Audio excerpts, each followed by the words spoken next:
How would you like to write silky smooth chord progressions like this?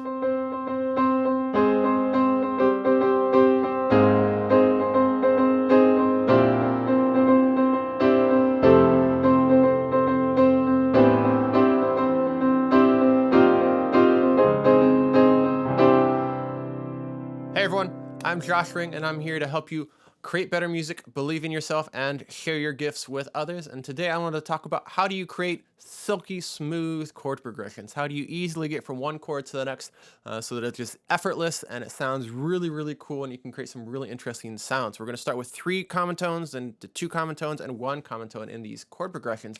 We're going to talk about diatonic chord progressions where we just stay in the key of C for now, but we're also going to talk about non-functional harmony and this idea of fluctuating tonality where we're constantly shifting which one is our tonal center as we move around, and it creates some really cool sounds and it's really, really easy, a lot of fun. Before we dive in, please check out my free music theory survival guide. Just go to joshring.com/free. It has a lot of the things we're going to be talking about today and a whole lot more. It'll really help you out as you understand music theory so you can create better music. So please stick around. Let's dive in. All right, to start with, we're going to have this here nice C major chord. Since we're going to stick to the key of C major, that'll just be our 1 chord. And what we're going to do is keep 3 of these notes as being common tones, meaning they're not going to change, but 1 note is going to move down. So this B is going to move down to the A. All the other notes are going to stay the same. So that gets us an A minor 7, which if we're staying in the key of C, would that be like our 6 minor 7? And if we continue this pattern, where just 1 note goes down in each chord, we're going to have a really smooth chord progression. And so again, staying in the key of C, that would get us some new chords like a F major 7 before we go back to the C major 7. And with this then the root position, the root of each chord would kind of be going down by a third. So the 1 going to the 6, then going to the 4. And again, not worrying about inversions for now. So again, that C chord, just to hear it, that C going down to the A minor, just 1 note change, those 3 common tones staying.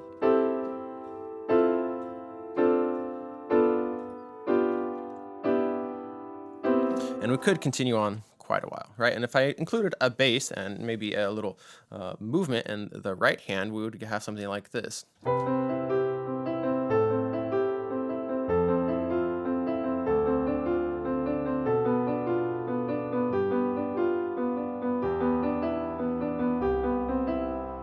That's level 1 of 3 common tones at a time. But we've kind of set up this nice pattern of a major 7th going to a minor 7th, and then another major 7th going down to a minor 7th. So what if we changed things up a little bit and continued on making them major 7ths, then minor 7ths?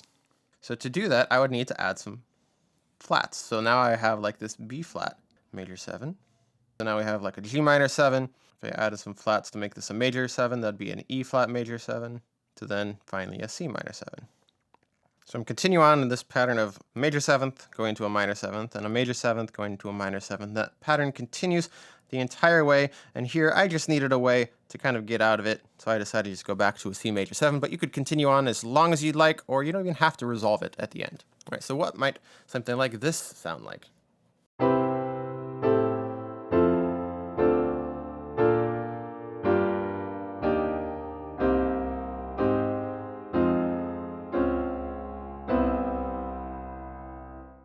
Right. So this is kind of getting into what's called like fluctuating tonality, where our tonal center is kind of shifting constantly. If we wanted it to, we could use this to modulate and go to an entirely new key. Here I had it go back to the key of C. So again, all of these chords could be analyzed in the key of C, and that would look like this. So nothing crazy so far, but now we're getting into some mode mixture here. So we're borrowing from kind of C minor. The last one's known as like the Neapolitan, the flat 2, comes from the Phrygian mode, so still kind of mode mixture here before we head back to a 1. The final piece of the puzzle would just be to keep a C major chord like this in the right hand, and we could play just about any bass note in the left. And so a very common progression might be something like this. 1, 6, 4, depending on how you like to notate this. I like to keep it in brackets because it really likes to resolve to 5 often, not always. Or you could, I guess, analyze it as like a 5 sus 4 as more like a G sus 4 chord. So this would sound like this.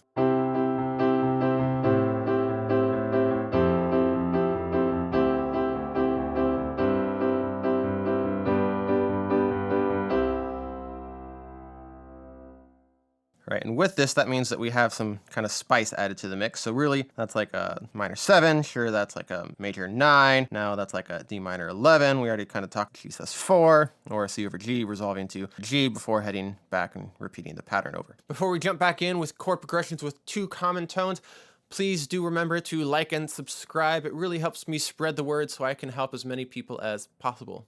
Another fun thing is to keep 2 common tones and starting with that same 7th. All right, so really nice resolution. So it's showing you the 2 common tones. Now the 5th and the 7th resolve down to the next chord, and that keeps that pattern going. All right, so again, starting with that C major 7, whereas before we had root movement down by a 3rd, we're kind of like skipping the harmonies now. So now this is kind of root movement down by a 5th. So keep going down.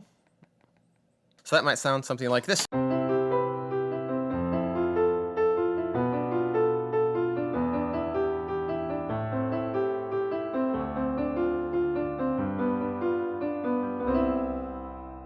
And you can see at the beginning here, we had it going down by major chords, and that worked well. So couldn't we do something similar like we did earlier and start adding flats to the mix? And wouldn't you know it, that would get us all major 7th chords.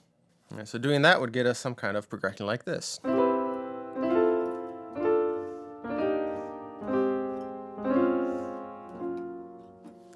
All down by a 5th and all major 7s. But we could do the same kind of thing with even minor. So here I'm starting on an A minor chord, and I can continue on just minor chords down by a 5th. That might sound like this, if all minor 7ths resolving down by 5th.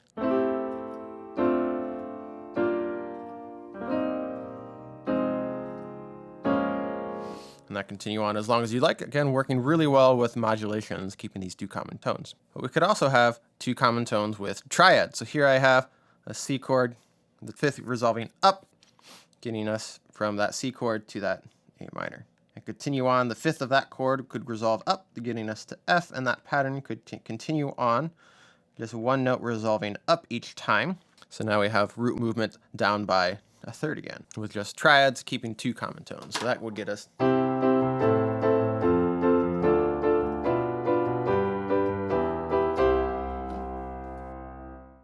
So similar to last time, we had just a C major triad in the right hand. Now we could have a C and a G, and we could play really just about any note in the bass that's diatonic to C, and we could have a nice chord progression. So something that sounds like this.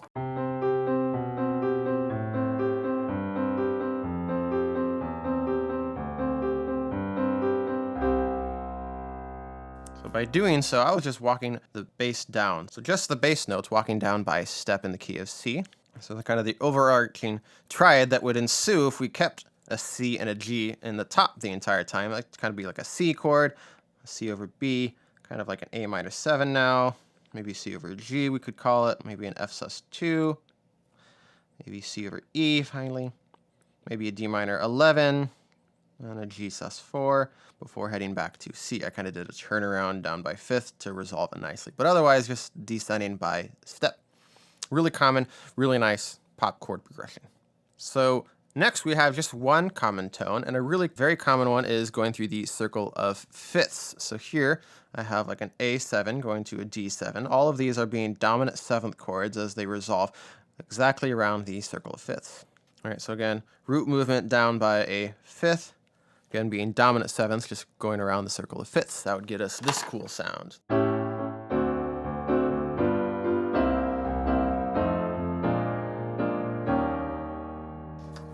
Again, we could resolve that anywhere we wanted. We could continue that all the way around the circle of 5ths if we wanted. A similar thing would be to take this and make every other chord a minor chord. So that means we'd have to go around and lower the 3rd in every other chord to make one of them minor, the next one dominant, the next one minor, lower the 3rd, next dominant, and now we've lowered the 3rd again. That means basically these kind of function as 2-5 progressions, very common jazz progression. So that's like a 2-5 in the key of G. Next, this would be a 2-5 in like the key of F, 2-5 in the key of E flat. And you can see that kind of progression continues on. That'd be like the 2-5 in the key of D flat. That would get us something like this.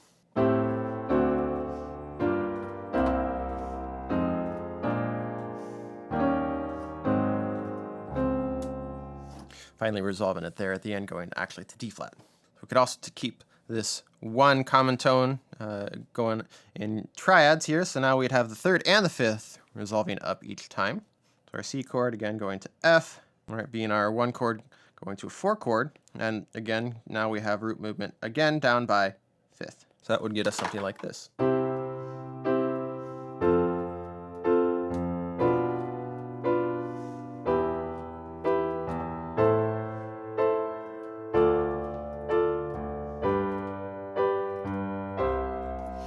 Again, another example of the circle of fifths progression whenever we resolve the root of the chord down by fifth. Since I set up this pattern at the beginning of all major chords, couldn't I continue that kind of sound with keeping all of them being major chords? So that would sound something like this.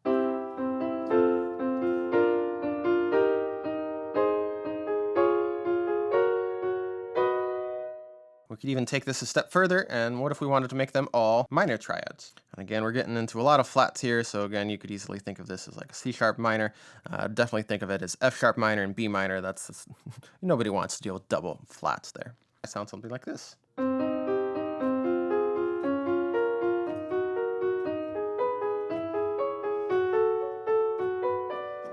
Again, you could use these for modulating, just experimenting with something outside of a key, just keep the pattern going with some non-functional harmony. The final piece of the puzzle is combine all of these techniques that we've been talking about. Make these chord progressions longer or shorter than the ones that I've been using. Try out more non-functional harmony or fluctuating tonality. Try these chord progressions with a lot of common tones and mix them in with chord progressions that don't have as many common tones. Variety is key here. And don't forget, you can also use common tones from chord extension. So besides triads and seventh chords, we can also use common tones with our ninths, our 11ths, our 13ths, all sorts of different options we have to use them. So I could have C as my home note, so that could get me C major or C minor with it being C being the root of the chord. I could also have the third of the chord be C, so that could give me A minor or A flat major. And if it was the fifth, I could have, of course, F major or F minor. And then from there, the seventh, I have various options with some kind of D or D flat as the chord. Same kind of thing. I could keep going with the C being the ninth, the 11th, or the 13th. And I have a whole lot of options, even way more than just these that I'm listing out.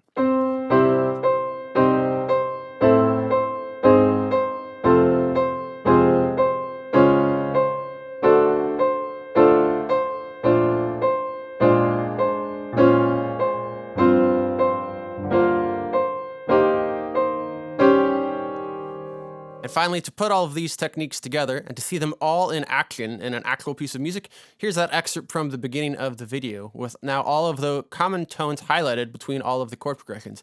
And you can see as I'm doing this, there are quite a few different numbers of common tones between the chord changes to create a good amount of variety.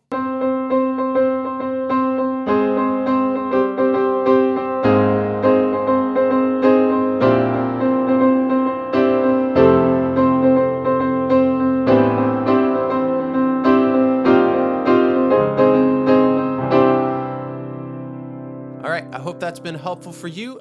Just have a lot of fun with it. Explore the colors that you could have with chord progressions with 3 common tones, 2 common tones, and 1 common tone. Please let me know in the comments below, what is your favorite? What sounded coolest to you? What are you going to use in your own music, in your own composing and arranging? So please don't forget your free music theory survival guide for hanging out with me. Just go to joshring.com/free. So thanks and have a great day.